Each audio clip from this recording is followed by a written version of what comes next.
जय हिंद दोस्तों, नमस्कार। आदिवासी मंच न्यूज़ पर आपका स्वागत है दोस्तों। अभी आपको पता है दोस्तों, हरियाणा में विधानसभा चुनाव है और पीएम नरेंद्र मोदी ने वहां पर दौरा किया और वहां पर एससी, एसटी और ओबीसी के लिए बहुत बड़ी बात कही है दोस्तों, जिसे सुनकर आप हैरान रहने वाले हैं दोस्तों। पीएम नरेंद्र मोदी ने आरक्षण को लेकर कही बहुत बड़ी बात दोस्तों, और कांग्रेस को कई तरह से निशाना साधा है और विपक्ष नेता राहुल गांधी को भी कहा कि वो आरक्षण विरोधी हैं। तो दोस्तों, इस तरह से पीएम नरेंद्र मोदी ने वहां पर अपनी बात को रखा और इसके साथ पीएम नरेंद्र मोदी ने क्या कहा, सुनिए एक बार। एक और विषय उठाना चाहता हूं।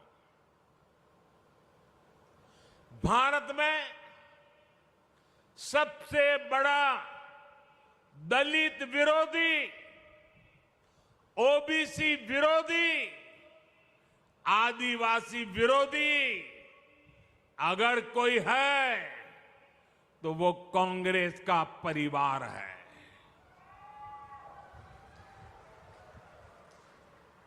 अभी इन लोगों ने कहा है कि सरकार में आए तो दलितों, पिछड़ों का आरक्षण खत्म कर देंगे। यही इस परिवार की सच्चाई है।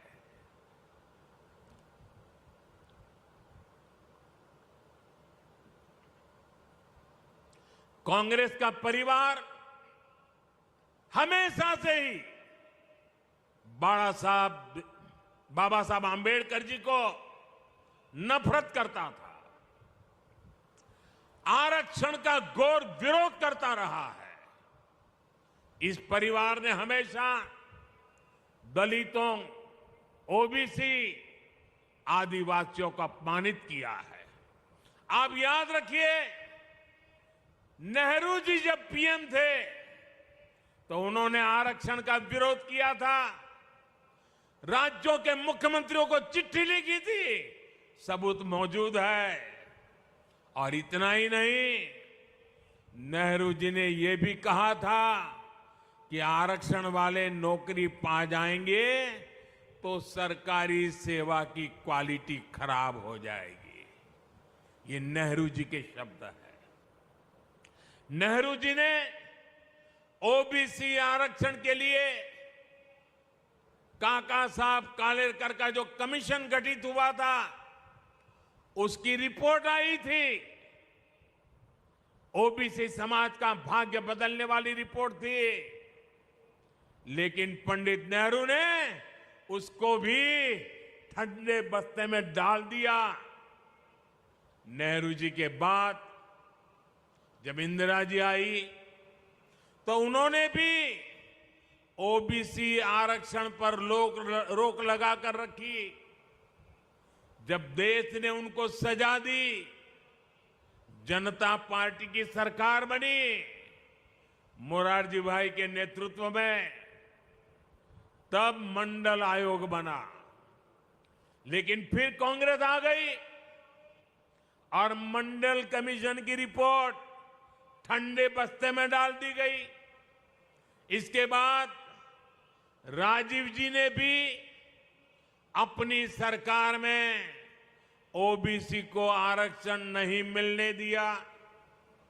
जब केंद्र में भाजपा के समर्थन से अटल जी की सरकार बनी, तब मंडल आयोग की रिपोर्ट लागू हुई।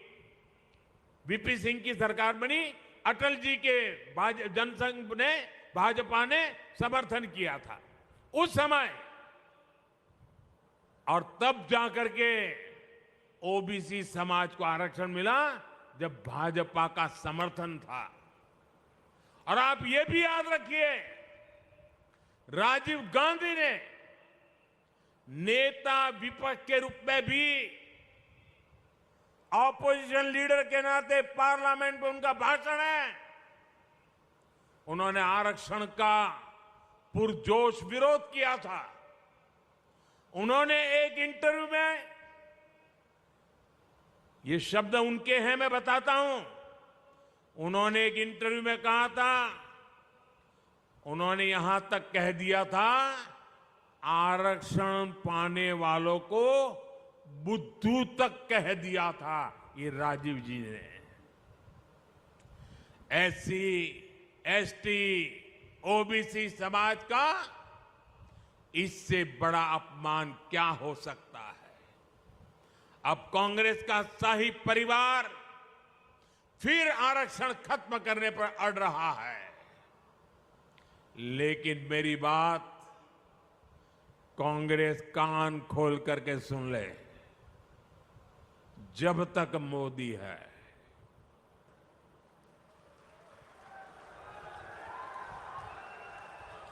जब तक मोदी है, तब तक बाबा साहब आंबेडकर के दिए आरक्षण में से रत्ती भर भी लूट नहीं करने दूंगा, हटाने नहीं देने दूंगा। एससी, एसटी, ओबीसी का आरक्षण रहेगा, ये मोदी की भी गारंटी हो और भविष्य में उसके लिए लड़ाई लड़ने की भी गारंटी है। साथियों, कांग्रेस का दलित विरोधी चेहरा हरियाणा से बेहतर कौन जानता है।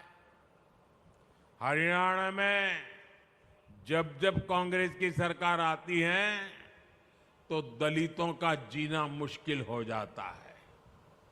2005 में गोहाना में कितना बड़ा कांड हुआ था, क्या उसे कोई दलित परिवार भुला सकता है। 2010 में मिर्चपुर कांड को क्या कोई भूल सकता है।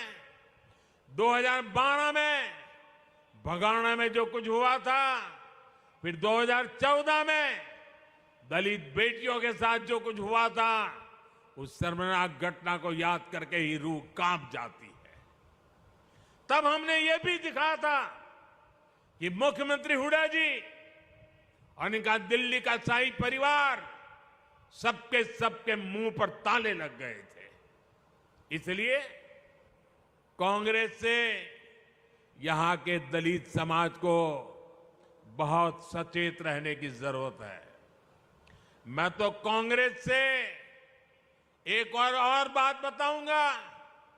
पहले कांग्रेस में जो एक अंदरूनी महाभारत चल रही है, अरे जरा उसे तो संभालो।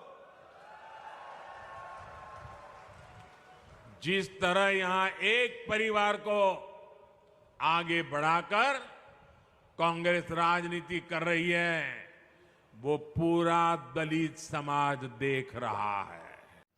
तो दोस्तों, इस तरह से हरियाणा में पीएम नरेंद्र मोदी ने अपनी बात को रखा और इसके साथ वहीं पर अपनी बात को विराम दिया। आज के लिए इतना ही। जय हिंद, नमस्कार, जय जोहार, जय भील प्रदेश।